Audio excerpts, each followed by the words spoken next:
Shalom, jemaat yang dikasihi oleh Tuhan. Mari kita akan membacakan visi dan misi STT Aletheia. Visi: menjadi lembaga pendidikan teologi gerejawi yang memperlengkapi para pemimpin gereja untuk berteologi reform secara kristis, berkemampuan membalakan dan berkarakter serupa Kristus. Misi 1. Menumbuhkan pemikiran kritis dalam berteologi reform. 2. Mengembangkan kemampuan pengembalaan melalui pendidikan kepemimpinan hamba, servant leadership. 3. Membentuk karakter serupa Kristus melalui pemuridan. Saudara-saudari yang terkasih dalam Tuhan, kita patut bersyukur karena pada saat ini kita diberikan kesempatan untuk datang kembali dan menerima undangan dari Tuhan untuk menyembah dan memuliakan namanya. Mari bersama-sama kita datang ke dalam hadiratnya dengan menutup mata, kita menundukkan kepala kita tenangkan hati kita saat teduh.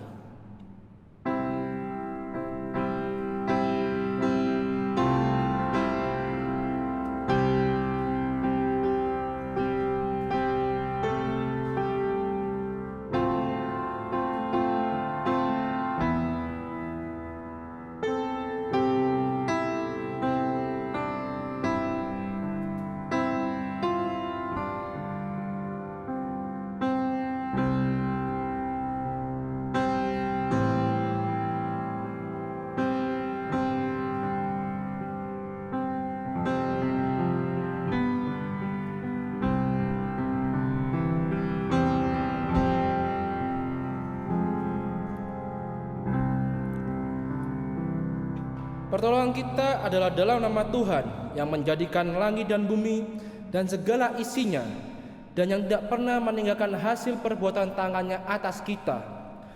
Turunlah kasih karunia dan damai sejahtera dari Allah Bapa, Allah Putra, dan Allah Roh Kudus menyertai ibadah kita pada hari ini.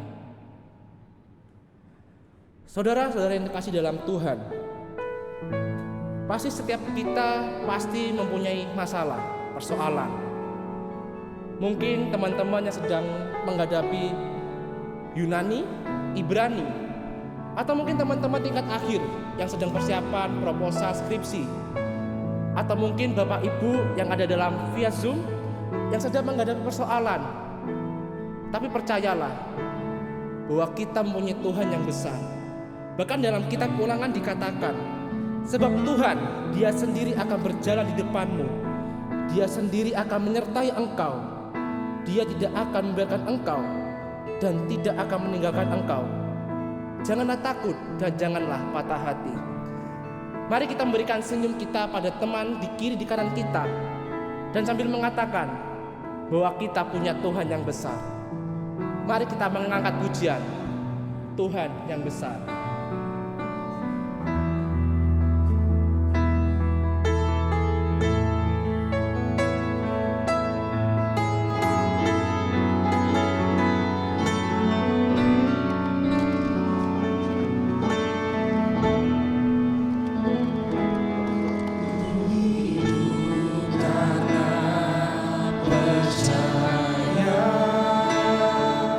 Kau yang berjanji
Ia yang memanggil kamu adalah setia, ia juga akan menggenapinya.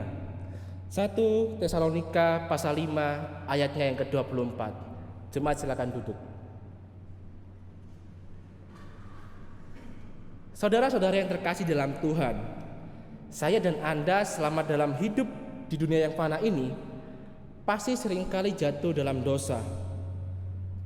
Ini merupakan suatu pemberontakan terhadap kehendaknya. Sehingga akibat dari dosa ini adalah saya dan Anda tidak layak untuk berdiri dan menghadap tatanya. Namun dari kematian dan kebangkitannya, kita dilayakkan untuk mendekat dan datang ke dalam hadiratnya yang kudus. Mari kita mengaku semua dosa yang telah kita buat, baik itu secara sengaja maupun tidak sengaja.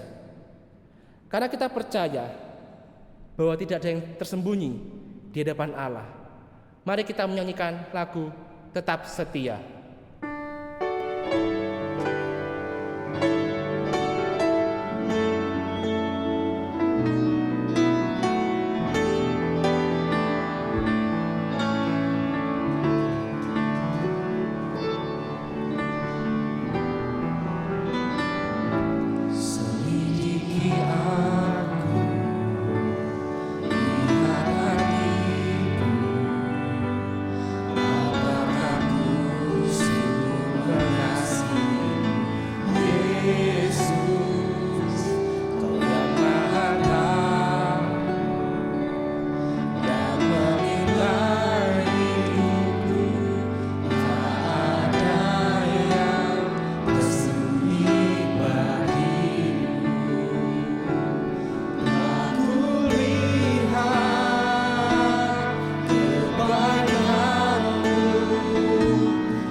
Sambil musik tetap bermain, saya berikan kesempatan untuk teman-teman, untuk Bapak Ibu sekalian, untuk mengaku setiap kesalahan yang telah kita buat.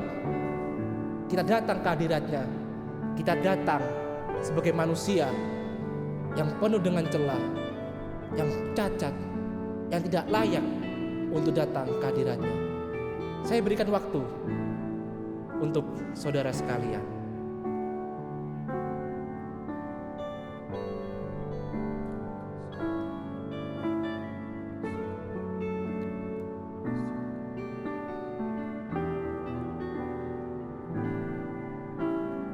Betul Tuhan, kami ini adalah manusia yang tidak layak.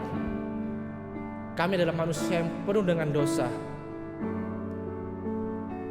Kami mohon Tuhan, mohon pengampunan-Mu Tuhan. Kami mohon belas kasihan dari Engkau Tuhan.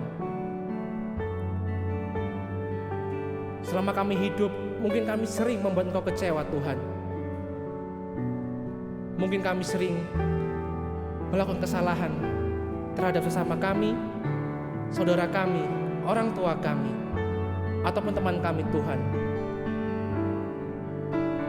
Mungkin dari kami seringkali sulit untuk mengampuni sesama kami, tapi kami percaya Tuhan bahwa Kau yang dapat melakukannya Tuhan, sehingga kami dapat untuk datang ke hadirat-Mu. Kami dapat menjadi manusia yang baru Tuhan. Terima kasih Tuhan. Di dalam nama Tuhan Yesus kami tak berdoa. Amin. Telah kulihat kebaikan-Mu yang tak pernah habis di hidupku. Ku berjuang sampai akhirnya Kau mampukan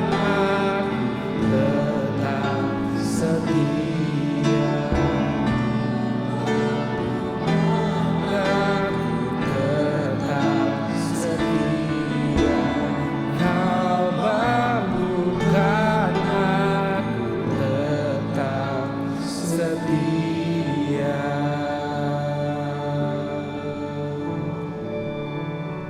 Saya undang untuk kita semua bangkit berdiri.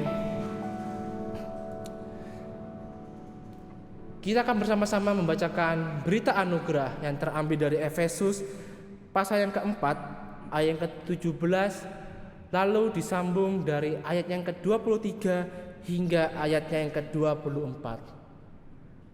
1, 2, 3.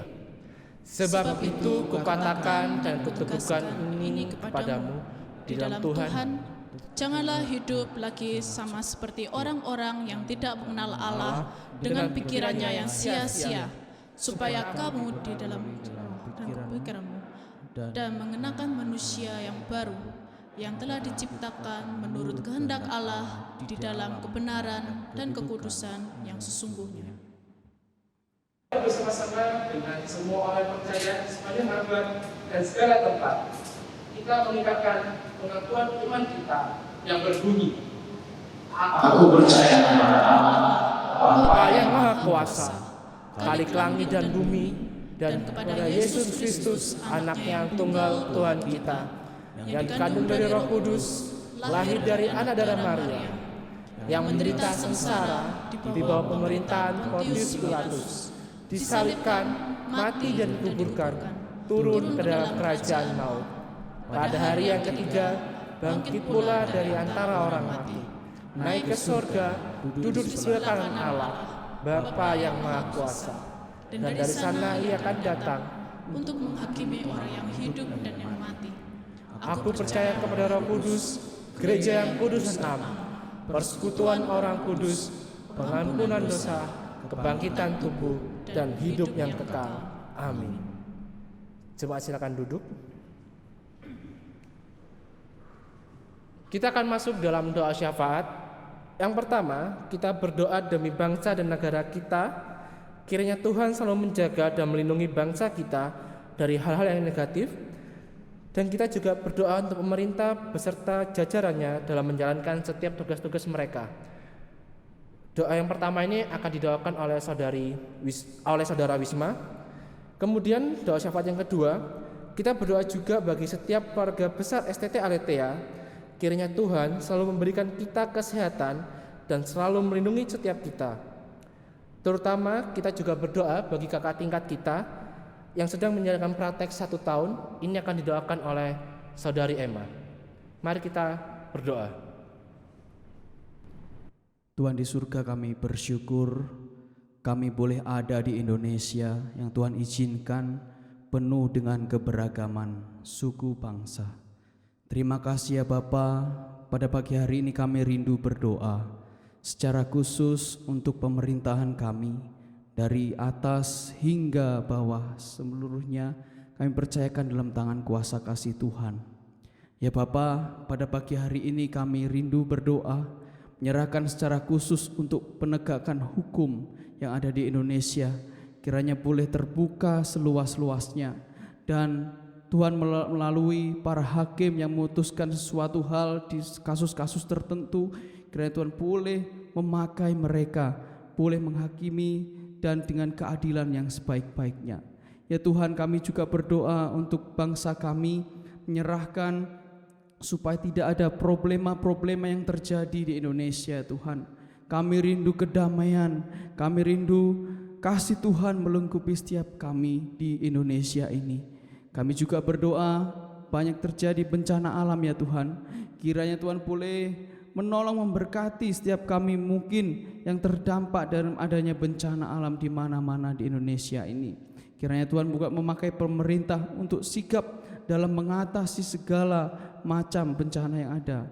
Kiranya masyarakat boleh menerima keadilan-keadilan yang merata. Terima kasih Bapa di dalam surga. Kami percayakan doa ini yang kurang sempurna dalam penyelenggaraan kasih Tuhan. Demi Kristus kami berdoa. Pada saat ini kami juga mau berdoa ya Tuhan untuk keluarga besar STT Aletheia yang mungkin saat ini sedang mengalami lemah tubuh. Kiranya kami percaya ya Tuhan bahwa Engkau yang akan menyembuhkan melalui obat-obatan yang dikonsumsi maupun dari tangan-tangan dokter yang sudah Engkau percayakan ya Tuhan. Dan kami juga mau berdoa untuk setiap bagian dari STT Aletheia, dari staf, karyawan, keluarga dosen dan seluruhnya ya Tuhan. Engkau tetap berikan kesehatan di masa-masa cuaca yang kurang membaik ini ya Tuhan. Engkau tetap berikan kekuatan pada setiap kami, Engkau berikan kesehatan agar kami mampu terus melakukan aktivitas kami dengan baik ya Tuhan. Dan kami juga mengingat untuk kakak-kakak tingkat kami yang sedang di ladang pelayanan praktek 1 tahun. Kami berdoa dalam setiap pelayanan yang mereka kerjakan, mereka lakukan, semua hanya untuk kemuliaan nama-Mu saja ya Tuhan. Dan sehingga mereka bisa Engkau pakai lebih lagi untuk ladang yang sudah Engkau sediakan, Engkau percayakan kepada setiap mereka untuk kedepannya. Terima kasih Tuhan, dan seluruh doa yang kurang sempurna ini kami serahkan ke dalam kuasa tangan-Mu. Amin. Bapa surga, inilah setiap seruan doa kami Tuhan, kiranya kami menjawab sesuai dengan waktu dan kehendak-Mu saja Tuhan. Di dalam nama Tuhan Yesus kami tak berdoa dan mengucap syukur kepada Engkau. Amin.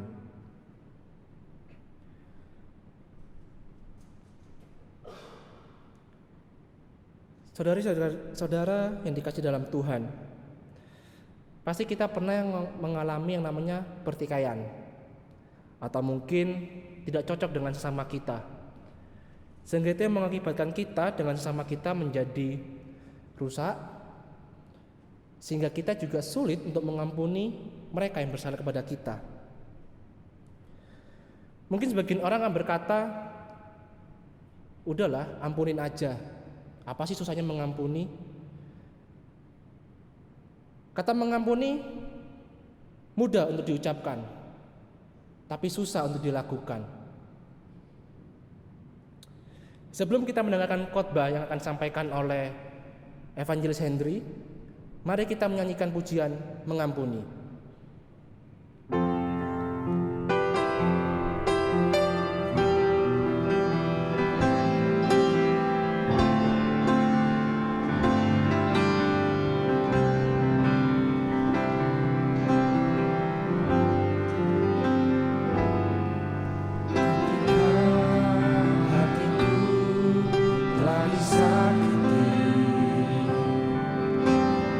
Aku memberi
saudara, kita tundukkan kepala kita untuk mempersiapkan diri kita mendengarkan firman Tuhan.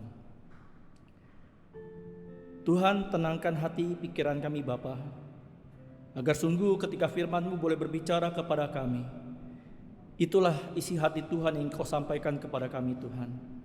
Dan biarlah firman yang kami dengar ini ya Tuhan, sungguh boleh menjadi satu firman yang mengubahkan kehidupan kami Tuhan, sehingga kami terus bergerak, kami boleh berubah ya Tuhan sesuai dengan kehendak Tuhan. Terima kasih Bapa, Kau pimpin hamba-Mu juga ya Tuhan di dalam segala keterbatasannya, agar dapat menyampaikan firman ini sesuai dengan kehendak Tuhan. Di dalam nama Tuhan kami Yesus Kristus kami telah berdoa. Amin. Shalom Bapak Ibu Saudara. Shalom. Ya, hari ini saya mengajak kita semua merenungkan satu tema, yaitu mengampuni meskipun tidak mudah. Saudara, saya mengajak kita semua membuka bagian firman Tuhan kita terlebih dahulu ya, di dalam Kejadian 50 ayat 15 sampai 21. Kejadian pasal 50 ayat 15 sampai 21. Kalau sudah menemukannya, saya akan bacakannya buat kita semua. Silakan Bapak Ibu Saudara sekalian bisa menyimaknya di dalam Alkitab masing-masing. Kejadian 50 ayat 15 sampai 21. Demikian firman Tuhan. Ketika saudara-saudara Yusuf melihat bahwa ayah mereka telah mati, berkatalah mereka, boleh jadi Yusuf akan mendendam kita dan membalaskan sepenuhnya kepada kita segala kejahatan yang telah kita lakukan kepadanya. Sebab itu mereka menyuruh menyampaikan pesan ini kepada Yusuf. Sebelum ayahmu mati, ia telah berpesan, beginilah harus kamu katakan kepada Yusuf, ampunilah kiranya kesalahan saudara-saudaramu dan dosa mereka, sebab mereka telah berbuat jahat kepadamu. Maka sekarang ampunilah kiranya kesalahan yang dibuat hamba-hamba Allah ayahmu. Lalu menangislah Yusuf ketika orang berkata demikian kepadanya. Juga saudara-saudaranya datang sendiri dan sujud di depannya, serta berkata, kami datang untuk menjadi budakmu. Tetapi Yusuf berkata kepada mereka, janganlah takut, sebab aku inikah pengganti Allah. Memang kamu telah mereka-rekakan yang jahat terhadap aku, tetapi Allah telah mereka-rekakannya untuk kebaikan, dengan maksud melakukan seperti yang terjadi sekarang ini, yakni memelihara hidup satu bangsa yang besar. Jadi janganlah takut, aku akan menanggung makanmu dan makan anak-anakmu juga. Demikianlah ia menghiburkan mereka dan menenangkan hati mereka dengan perkataannya. Demikian baca firman Tuhan kita. Nah Bapak Ibu Saudara kasih dalam Tuhan, saya tergerak untuk mengangkat tema ini karena saya percaya tema ini adalah tema yang relevan sekali dengan kita. Ya, dan juga saya melihat tema ini karena beberapa waktu yang lalu saya melihat saudara di sebuah postingan di media sosial terkait kekecewaan seseorang terhadap sebuah institusi seminari. Nah, saya ketika melihat postingan tersebut, jujur hati saya sedih. Kenapa saudara? Karena saya melihat orang yang memposting ya di media sosial tersebut, dia adalah orang yang sesungguhnya baik sekali di dalam melayani Tuhan. Dia banyak berkarya dan memberkati orang lain. Bahkan melalui pelayanannya banyak orang diubahkan, ya, banyak orang terinspirasi melalui pelayanannya. Tapi ternyata di balik pelayanan itu, ya, dia ternyata menyimpan kekecewaan yang begitu besar, yang membuat dia sulit sekali untuk mengampuni. Nah, saya percaya ini hanyalah salah satu fenomena yang terjadi di sekitar kita, ya. Dan saya percaya ini adalah satu fakta yang bicara bahwa pengampunan itu memang bukanlah hal yang mudah untuk dilakukan. Hampir semua orang itu bisa mengatakan bahwa memberikan pengampunan kepada orang lain itu hal yang sulit. Bahkan seorang hamba Tuhan sekalipun bisa bergumul dengan hal itu. Nah saudara, banyak orang mungkin bisa berkata, saya tidak akan pernah memaafkan dia. Hatiku ini sudah terlanjur sakit. Mengapa saya harus mengampuni dia? Enak sekali dia bisa bicara seperti itu. Dia sudah menyakiti saya, dia sudah berbuat jahat dan membuat hatiku itu terluka. Saudara, ditambah lagi sadar atau tidak sadar, ya, sejak kecil kita ini tidak pernah diajarkan untuk mengampuni. Saudara, paling contoh sederhana itu mudahnya tontonan ya, yang kita tonton misalnya sejak kecil. Ya, itu bukan soal keluarga, tetapi dari tontonan saja saudara. Saudara, saya dari kecil itu suka sekali kalau zaman saya itu ya, itu film kungfu saudara. Ya, kungfu itu temanya cuma satu, balas dendam. Ya, nah Indonesia ini juga saudara katanya terkenal dengan sinetronnya. Ya, sinetron Indonesia itu saudara temanya itu cuma dua. Apa itu? Hah? Kurang terdengar gitu ya. Tema cuma dua teman-teman, ya. Cinta, dendam, cinta, dendam, ya. Bahkan anak kecil pun, anak SD sudah diajarkan untuk bercinta, ya. Anak kecil sudah diajarkan untuk dendam, begitu, sama orang lain dan harus balas dendam itu. Jadi saudara, sejak kecil kita ini sudah dibentuk dengan kondisi dunia yang semacam itu. Nah itu sebabnya mengapa mengampuni itu bukan hal yang mudah untuk dilakukan.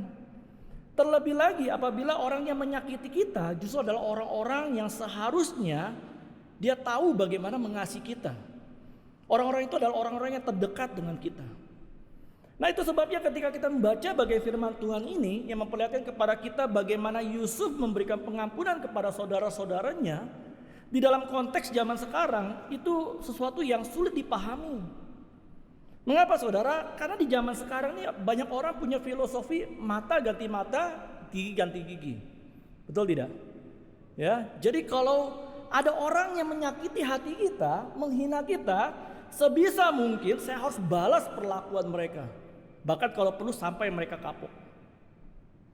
Nah saudara yang kasih dalam Tuhan, apakah pandangan seperti itu juga yang harus kita miliki dan kita tunjukkan di dalam hidup kita sebagai orang Kristen? Bukankah Kristus telah menunjukkan kepada kita satu teladan yang benar dalam hal mengampuni? Ketika dia mati dari kayu salib, dia telah mengampuni setiap kita orang yang berdosa. Saudara, bukankah Kristus telah tunjukkan itu sebuah pengampunan yang sesungguhnya tidak layak kita terima karena dosa dan kejahatan kita. Tetapi itulah yang dikerjakan oleh Kristus di dalam kehidupan kita. Jadi saudara, tidak mudah ya sesungguhnya jadi orang Kristen. Karena satu sisi saudara, hati kita sedang bergumul ya dengan persoalan pengampunan. Tapi di sisi lain firman Tuhan mengajarkan kita harus belajar mengampuni. Karena itu saudara, saya ngajak kita semua hari ini belajar dari seorang yang bernama Yusuf. Bagaimana di dalam hidupnya Yusuf pernah merasakan betapa sakitnya diperlakukan begitu jahat oleh saudara-saudaranya. Bahkan karena begitu besarnya kejahatan yang dilakukan, sampai-sampai saudara-saudara Yusuf itu menjadi tidak tenang. Mereka menjadi ketakutan sendiri atas semua kejahatan yang pernah mereka lakukan kepada Yusuf. Nah tetapi kemudian kita lihat bagaimana di balik semua kejahatan telah dilakukan oleh saudara-saudaranya, Yusuf tetap mampu memberikan pengampunannya kepada mereka. Nah saudara, bagaimana Yusuf menunjukkan pengampunan itu kepada saudara-saudaranya? Dan bagaimana hal itu kemudian mempengaruhi kehidupan Yusuf maupun saudara-saudaranya. Bagian firman Tuhan yang telah kita baca tadi di dalam Kejadian 50 ayat 15-21 itu memperlihatkan kepada kita sebuah teladan bagaimana Yusuf menunjukkan pengampunannya kepada saudara-saudaranya, yaitu dengan belajar mengampuni dengan konsisten dan sepenuh hati. Soal arti apa? Artinya pengampunan itu tidak diberikan dengan setengah-setengah, tapi dengan full, dengan sepenuh hati. Dan saudara, kalau kita membaca kisah perjalanan hidup Yusuf ya secara utuh dari awal hingga akhirnya, kita akan menemukan bahwa sebenarnya di pasal 45 saudara, Yusuf itu telah menunjukkan pengampunannya kepada saudara-saudaranya. Meskipun hal itu diungkapkan dengan tidak mudah. Kita melihat bagaimana perjuangan Yusuf mengampuni saudara-saudaranya. Firman Tuhan memperlihatkan kepada kita di sana seperti ada luapan emosi yang diungkapkan oleh Yusuf di dalam pasal 45 ayat yang kedua secara khusus. Di sana dikatakan apa? Yusuf menangis sekeras-kerasnya. Bahkan saking kerasnya tangisan itu sampai-sampai terdengar oleh semua orang Mesir dan kepada seluruh istana, seisi istana Firaun, saudara. Nah, luapan emosi ini muncul karena Yusuf tidak dapat lagi menahan perasaan di dalam hatinya. Satu sisi dia rindu sekali dengan keluarganya, karena sudah sekitar 22 tahun dia tidak bertemu dengan mereka. So 22 tahun ini dari mana angka ini? Ya, saya mencoba menghitung saudara. Ketika Yusuf dijual oleh saudara-saudara itu di usia 17 tahun. Ya, kemudian dia bertemu dengan Firaun di usia 30 tahun. Dan setelah itu muncullah masa kemakmuran 7 tahun dan kemudian masa kesukaran, ya. Dan kemudian di usia 39 dia bertemu dengan Yakub ayahnya. Jadi kalau dipotong gitu ya, di usia 17 tahun muncullah angka 22 ini, Saudara. Nah, dalam pertemuan itu Yusuf sebenarnya telah menerima mereka kembali sebagai saudara. Bahkan Yusuf telah menyediakan tempat bagi mereka untuk tinggal bersama-sama di tanah Mesir selama 17 tahun. Mereka diajak untuk menikmati segala kelimpahan yang Yusuf miliki juga. Bahkan juga mereka bisa merasakan kedamaian yang ada. Lalu mengapa sekarang setelah ayah mereka meninggal, saudara-saudara Yusuf menjadi begitu takut terhadap Yusuf? Dan kemudian mereka berkata di dalam ayat 15, boleh jadi Yusuf akan mendendam kita dan membalaskan kepada kita sepenuhnya segala kejahatan yang pernah kita lakukan terhadap Yusuf. Bapak saudara, jawabannya adalah karena rasa bersalah atas kejahatan yang pernah mereka lakukan. Itulah yang menjadi penyebab ketakutan mereka selama 17 tahun di tanah Mesir. Mungkin inilah yang terjadi pada diri saudara-saudara Yusuf. Setelah 17 tahun lamanya mereka hidup tentram, mereka hidup tenang di tanah Mesir. Saudara, bersama dengan Yusuf, dan sekarang setelah ayah mereka meninggal, segala ingatan mereka, memori mereka akan masa lalu mereka itu kembali menghantui mereka.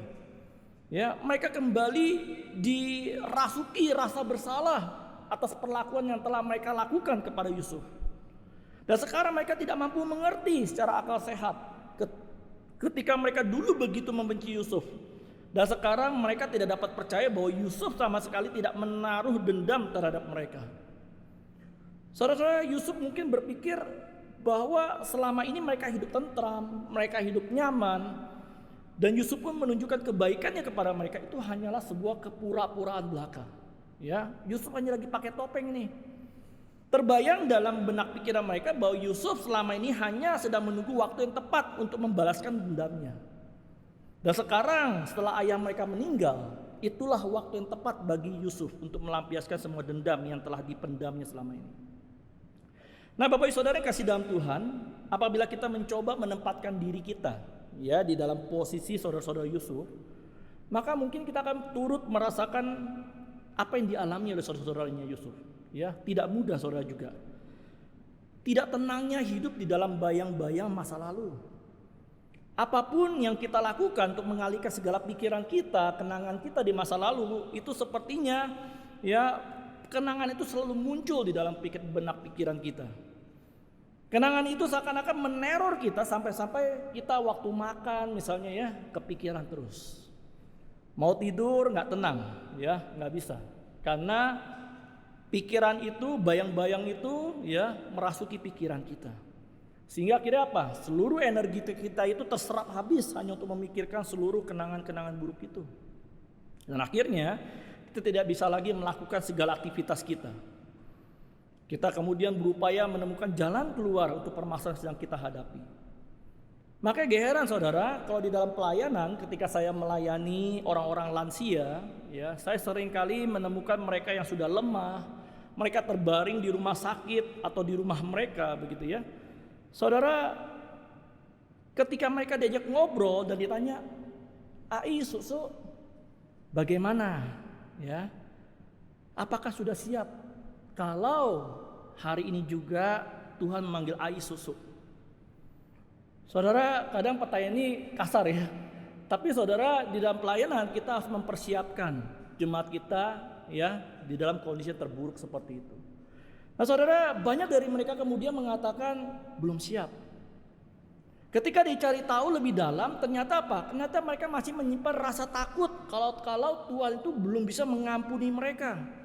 Karena dulu mereka merasa mereka jahat sekali. Bahkan ada mereka akui kejahatan mereka terkesan sepele saudara. Ada yang mengatakan ya mereka itu dulu pernah mengambil sendok di gereja katanya. Ya, waktu mereka lagi makan ya kemudian sendok itu tidak dikembalikan tapi dimasukkan ke dalam tas ya. Soalnya cuma gara-gara sendok loh ya. Orang itu sampai tidak tenang ya di akhir hidupnya. Jadi saya pikir ini peringatan buat kita nih ya, tempat ini hati-hati gitu ya. Kalau tiba-tiba ada makanan temannya di kulkas yang hilang ya. Saya dapat laporan di WA ada sampo, sabun yang hilang begitu ya. Saudara, jangan sampai saudara gara-gara hal sepele seperti ini kemudian menghantui kalian, membuat hidup kalian tidak tenang. Ya. Nah, saudara, mungkin itu juga lah yang terjadi pada diri saudara Yusuf. Ingatan mereka kan kesalahan mereka itu yang akhirnya mendorong mereka untuk memakai nama ayah mereka. Ya, untuk memohon pengampunan kepada Yusuf. Sebuah kata-kata yang sebenarnya tidak pernah sedikit pun diucapkan oleh Yakub ayah mereka. Saudara, di sini banyak orang Maluku, ada orang Ambon begitu ya. Saudara, di dalam satu hubungan sosial masyarakat Maluku ya, mereka mengenal yang namanya pela gandong. Maafkan saya ya kalau saya salah mengartikan arti ini saudara. Ya, nanti setelah ini silakan bisa koreksi saya ya. Saudara, pela gandong itu adalah satu relasi perjanjian persaudaraan yang dilakukan antar wilayah misalnya gitu ya. Antar kampung, antar desa yang kemudian saudara, mungkin antar wilayah tersebut, antar kampung tersebut memiliki tatanan sistem yang berbeda. Mungkin juga saudara, agama mereka, kepercayaan mereka berbeda. Tetapi di dalam satu relasi tersebut saudara, mereka diikat oleh ikatan perjanjian persaudaraan di antara mereka, yang didasarkan pada ikatan darah ataupun keturunan. Ya, dengan tujuan apa? Supaya ketika mereka menghadapi masalah atau ada pertikaian di antara mereka, ya, apapun itu masalahnya, mereka dapat selesaikan dengan cara pela gandong ini, ya, yaitu dengan menghormati hubungan darah di antara mereka. Nah, saudara, saya nggak tahu yang muda-muda ya mungkin, tapi zaman saya, saudara, di tahun 99 saya ingat sekali, ya, ada kerusuhan terjadi di Ambon, saudara, dan akhirnya kerusuhan itu berakhir menjadi satu tragedi berdarah, terjadi perang antar agama, begitu saudara, ya. Nah, pada saat itulah mereka berusaha menyelesaikan konflik itu dengan cara pela gandong. Nah, saudara, mungkin cara seperti itu dilakukan oleh saudara-saudara Yusuf ketika mereka memakai nama ayah mereka untuk memohon pengampunan kepada Yusuf. Mereka berharap Yusuf itu mengampuni mereka karena memandang ayah mereka dan ikatan darah di antara mereka. Nah, apa respon Yusuf? Saudara, di dalam segala upaya yang dilakukan oleh saudara-saudara Yusuf, Yusuf hanya berkata di dalam ayat 19, jangan takut, sebab aku inikah pengganti Allah. Saudara, kita lihat di sini bahwa Yusuf tidak pernah menempatkan dirinya sebagai Allah atau sebagai hakim yang seharusnya menghukum dan membalaskan dengan adil segala kejahatan yang pernah dilakukan saudara-saudaranya. Meskipun memang Yusuf pada masa itu punya kuasa. Kita tahu dia adalah orang nomor 2 di Mesir, tapi dia tidak lakukan itu. Dari sini kita melihat bagaimana Yusuf dengan konsisten dan sepenuh hati dia menunjukkan pengampunannya kepada saudara-saudaranya. Pengampunan yang 17 tahun yang lalu telah dia berikan, dan sekarang pengampunan yang sama tetap diberikan oleh Yusuf ya kepada saudara-saudaranya. Itulah kekonsistenan Yusuf di dalam mengampuni saudara-saudaranya ya dengan sepenuh hati. Meskipun kejadian yang telah lama terjadi itu sekarang terungkit kembali. Ini berbeda dengan kita ya. Kadang kita bisa katakan, saya mau mengampuni dia, tapi tolong jangan ungkit-ungkit lagi masalah itu. Ya, saya mau mengampuni dia, tapi tolong saya nggak mau ketemu dengan dia. Artinya apa? Kita belum siap mengampuni. Tapi itu berbeda yang dilakukan oleh Yusuf, saudara. Nah, saudara, itulah teladan hidup Yusuf yang dapat kita pelajari bersama. Selanjutnya, mari kita melihat mengapa Yusuf mampu memberikan pengampunan tersebut dan bagaimana hal itu kemudian berdampak pada kehidupan Yusuf maupun saudara-saudaranya. Bapak Ibu Saudara, Yusuf mampu memberikan pengampunannya karena dia melihat ada rencana besar Allah di balik setiap kejadian yang dia alami. Saudara, ketika Yusuf memberikan pengampunannya kepada saudara-saudara, apakah itu berarti dia sudah melupakan apa yang telah diperbuat oleh saudara-saudaranya terhadap diri dia? Saudara, saya yakin tidak. Karena kalau kita lihat di dalam ayat ke-20 di sana Yusuf berkata apa? Memang kamu telah merekarakakan yang jahat terhadap aku. Saudara, ayat 20 ini menyiratkan satu pesan bahwa Yusuf sedikit pun tidak pernah melupakan segala kejadian yang pernah dialami. Yusuf ingat betul bagaimana saudara-saudaranya begitu membenci dia. Satu kebencian yang muncul dari rasa iri hati, rasa cemburu. Hanya karena Yusuf itu lebih disayang oleh ayahnya. Yusuf itu berbeda dengan mereka. Saudara-saudara Yusuf adalah orang yang kasar. Sedangkan Yusuf adalah pribadi yang lemah lembut. Saudara-saudara Yusuf adalah orang yang tidak setia. Sedangkan Yusuf adalah pribadi yang setia. Itu sebabnya dia lebih diperhatikan, lebih disayang oleh ayahnya. Nah saudara, Yusuf ingat betul bagaimana saudara-saudaranya begitu kejam terhadap dirinya. Dia diperlakukan dengan kasar, bahkan saudara pernah berencana untuk membunuh dia. Dan pada akhirnya dia dijual ya oleh saudara-saudaranya. Ingatan itu rasanya begitu melekat dalam benak pikiran Yusuf. Bahkan akibat dari perbuatan saudara-saudaranya, Yusuf itu harus menanggung, harus menghadapi masa-masa sulit dalam hidupnya. Yang tadinya dia adalah anak kesayangan, segala kebutuhannya dicukupkan, ya, dia tidak perlu mengalami kesulitan, kesusahan, dan sekarang keistimewaan itu hilang. Saudara, sekarang dia hanyalah seorang budak, kebebasannya itu dirampas, dan dia tidak lagi bisa memenuhi segala kebutuhan hidupnya. Nah lalu kemudian di dalam perjalanan hidup berikutnya kita juga melihat bagaimana Yusuf juga pernah merasakan betapa beratnya hidup di dalam penjara. Nah Bapak Saudara, dengan segala pengalaman itu saya percaya tidak mungkin Yusuf bisa dengan mudah menghapuskan begitu saja seluruh pengalaman pahit itu dalam pikirannya. Nah lalu mengapa di sini di tengah situasi yang sulit seperti itu Yusuf tetap mampu menunjukkan pengampunannya kepada saudara-saudaranya? Jawabannya ada dalam ayat 20 saudara. Yusuf tetap mampu menunjukkan pengampunannya karena dia menyadari ada rencana besar Allah di dalam kejadian yang telah dialami. Nah saudara, bagaimana Yusuf bisa sampai pada taraf kedewasaan berpikir seperti itu? Padahal dulunya dia adalah anak yang manja, anak yang bergantung kepada orang tuanya. Nah saya percaya itu tentu proses perjalanan yang tidak mudah yang harus dilalui oleh Yusuf. Ya. Nah saudara, saya mau mengkaitkan ini ya, apa yang dialami oleh Yusuf ini dengan satu diskusi teologi yang pernah saya ikuti saudara.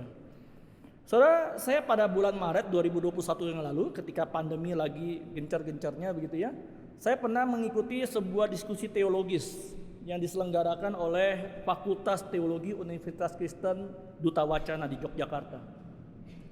Saat itu topik yang diangkat yaitu adalah mengapa sulit mengampuni ya ditinjau dari perspektif neuroscience. Ya, dan narasumber yang diangkat pada saat itu yaitu yang diundang pada saat itu yaitu Dr. Yusak ya Sihaan. Dia adalah orang Kristen yang setia melayani Tuhan dan juga dia berkecimpung di dalam dunia ini ya, dunia medis ini saudara.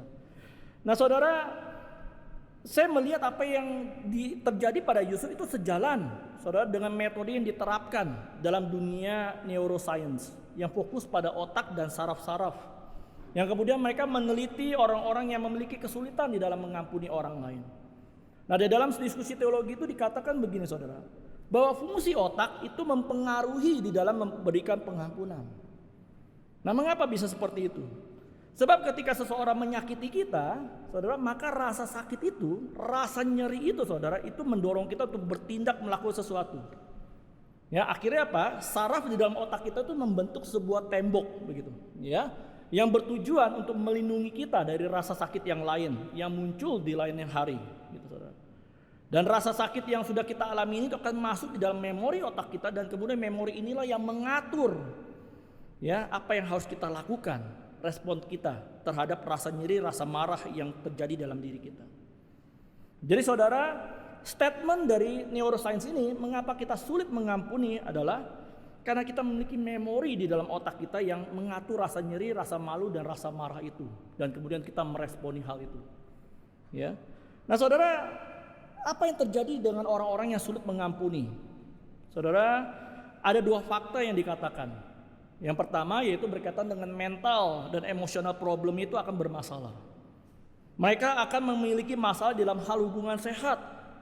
Ya, mereka bermasalah dengan relasi dengan orang lain. Mereka akan menjadi orang yang mudah sekali curiga. Mereka mudah sekali depresi. Mereka tidak dapat mengendalikan kemarahan mereka. Nah, kesulitan mengampuni itu jadi saudara secara tidak langsung itu akan mempengaruhi diri mereka sendiri. Ya. Yang kedua saudara, selain masalah mental, ternyata mereka juga memiliki masalah di dalam hal kesehatan fisiknya. Dampaknya apa? Ya, sistem imunitasnya itu menurun. Jantung mereka itu menjadi berdebar-debar. Saudara, kalau di dalam dunia medis itu katanya heart stress, ya. Jantung itu mengalami stres. Tekanan darahnya itu meningkat dan akhirnya membuat tubuhnya itu semakin lemah dan hidupnya menjadi lebih singkat. Karena itu saudara, kalau kita melihat ada rekan-rekan kita, anggota keluarga kita yang mungkin saat ini sedang bergumul dengan rasa dendam, ya sulit sekali mengampuni, ayo tolong mereka. Atau mungkin kalau ada di antara kita sendiri yang saat itu bergumul dengan hal seperti ini, ayo segera cari pertolongan. Karena kalau dilihat dari hasil penelitian ini, dampaknya begitu serius sekali dalam kehidupan kita, baik mental maupun psikis kita, fisik kita. Nah, saudara, dari pengalaman Dr. Yusak, dia seringkali didatangi oleh pasien yang ngakunya itu sakit kepala, saudara. Ya, tapi ketika datang curhatnya itu bisa 1 jam 2 jam. Ya, ketika dikorek ada apa? Ternyata sakit kepala itu sebenarnya ringan, tapi depresinya itu yang berat. Nah, kalau begitu solusinya bagaimana agar kita bisa mengampuni orang lain? Karena pengampunan itu juga berkaitan dengan sistem memori di dalam otak kita. Maka ada 2 hal yang ditawarkan, saudara, oleh Dr. Yusak ini, saudara. Yang pertama, tidak ada cara lain. Kita perlu datang kepada Tuhan memohon pengampunan. Saudara, karena hanya Tuhanlah yang dengan anugerahnya itu mampu menolong kita keluar dari rasa sakit kita, keluar dari rasa luka yang kita alami, sehingga kita bisa mengampuni orang lain. Yang kedua, saudara, kita perlu mengobati luka tersebut dengan mengganti kemarahan di dalam diri kita yang merupakan emosi negatif itu dengan sesuatu yang baik, yaitu emosi yang positif. Seperti apa? Kasih, ya, rasa empati, belas kasihan. Agar apa? Agar kita dapat memulai melangkah pada sikap menerima akan kondisi yang ada. Dan akhirnya kita belajar untuk mengampuni orang yang menyakiti kita. Nah, karena itu berdasarkan penelitian ini, saudara, kita dapat menyimpulkan bahwa pengampunan itu tidak sama dengan melupakan. Karena pengampunan itu ada satu perubahan status mental di mana seseorang memutuskan untuk membuang amarah itu di dalam diri dia. Nah, apakah ini hal yang mudah? Tentu tidak. Sangat sulit sekali. Karena itu kita membutuhkan anugerah Tuhan. Kita butuhkan keberanian di dalam diri kita untuk memutuskan saya mau mengampuni dia. Soalnya dengan begitu maka kita akan mulai bergerak untuk menerima dan belajar mengampuni. Dan itulah yang dilakukan Allah kepada Yusuf. Ketika Yusuf berada dalam situasi-situasi yang sulit, Allah tidak meninggalkan Yusuf. Allah dengan anugerahnya terus hadir bersama dengan Yusuf dan menolong dia. Sehingga Yusuf tidak semakin terjebak di dalam rasa sakit yang dialami. Anugerah Tuhan itulah yang menggantikan emosi negatif di dalam diri Yusuf dan menggantinya dengan sesuatu yang positif. Anugerah Tuhan di masa-masa sulit itu membuat Yusuf mampu akhirnya melihat berbagai kejadian yang dialami dengan sudut pandang yang berbeda. Dan akhirnya Yusuf menyadari bahwa Tuhan sedang memproses dia. Tuhan sedang mempersiapkan Yusuf untuk rencana besar Allah di dalam proses pembentukan itu.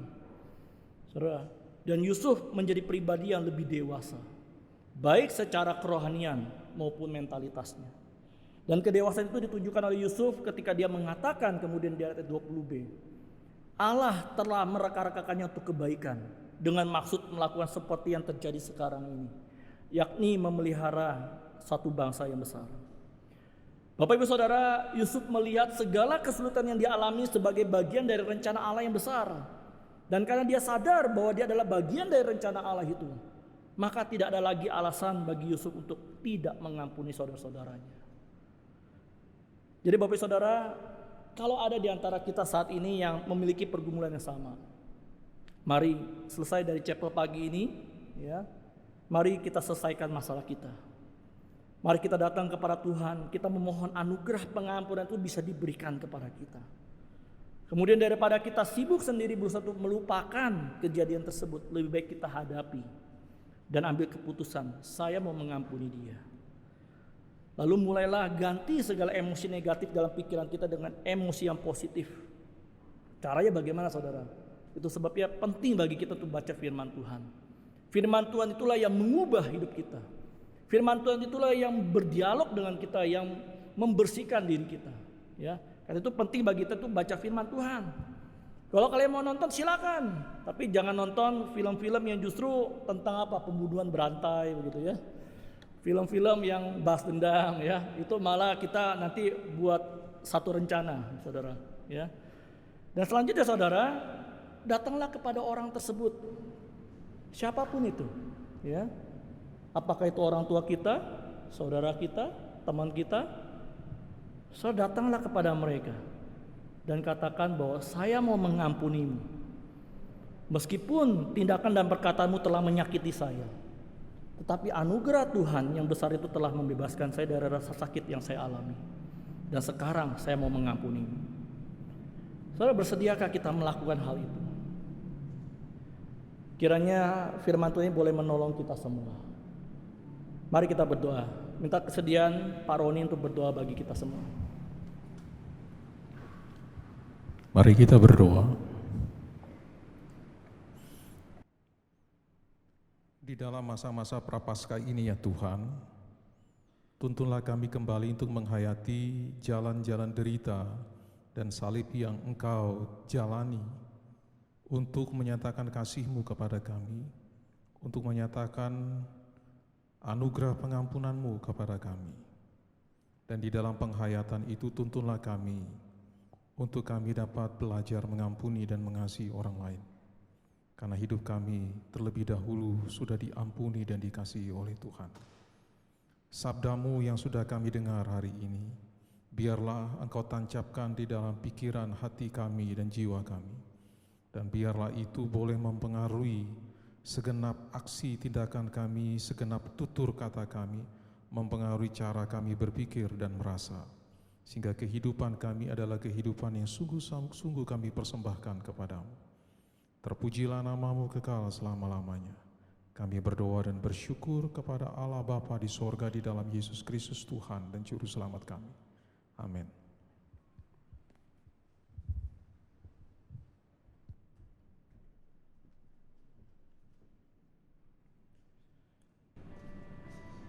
Mari kita meresponi firman Tuhan yang telah kita dengar sambil memberikan persembahan. Berikut ada laporan persembahan dan perpuluhan.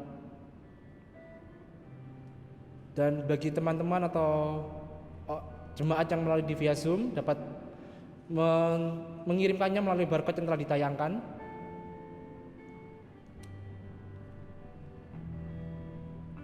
Mari kita memberikan persembahan kita sambil kantong dijalankan.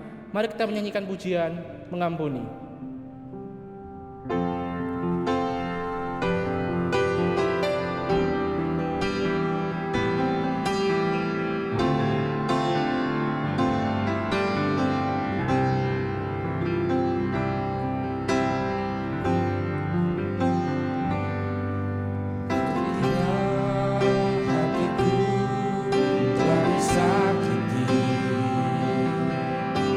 Ajakku memberi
Mari kita berdoa. Bapa, ini adalah persembahan kami Tuhan, sebagian telah Kau berikan kepada kami Tuhan.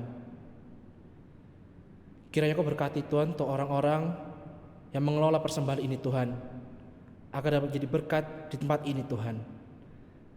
Terima kasih Tuhan. Di dalam nama Tuhan Yesus kami tak berdoa. Amin.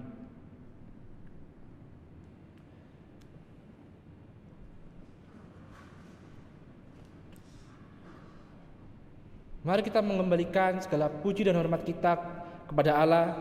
Doksologi dan doa berkat akan disampaikan oleh Pendeta Areng.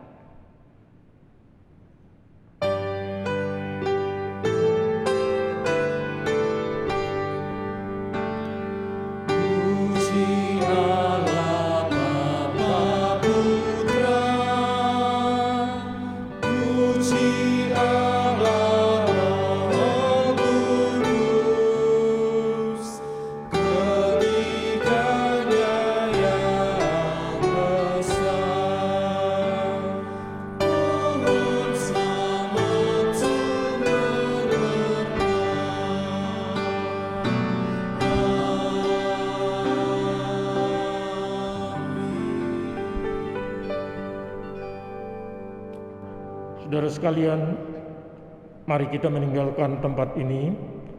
Kembali kita melaksanakan apa yang menjadi tugas tanggung jawab kita dalam proses pembelajaran dan pembentukan kita di tempat ini. Arahkanlah hati kepada Tuhan, saudara-saudara sekalian, terimalah berkat-Nya. Kiranya kasih yang daripada Allah Bapa, anugerah dari Tuhan kita Yesus Kristus, kekuatan, penghiburan, serta pertolongan Roh Kudus adalah kiranya menyertai saudara-saudara sekalian di dalam melewati masa-masa pembentukan saudara untuk belajar mengampuni dan memberi diri kepada Tuhan di dalam perjalanan kehidupan saudara hari ini dan selama-lamanya. Amin.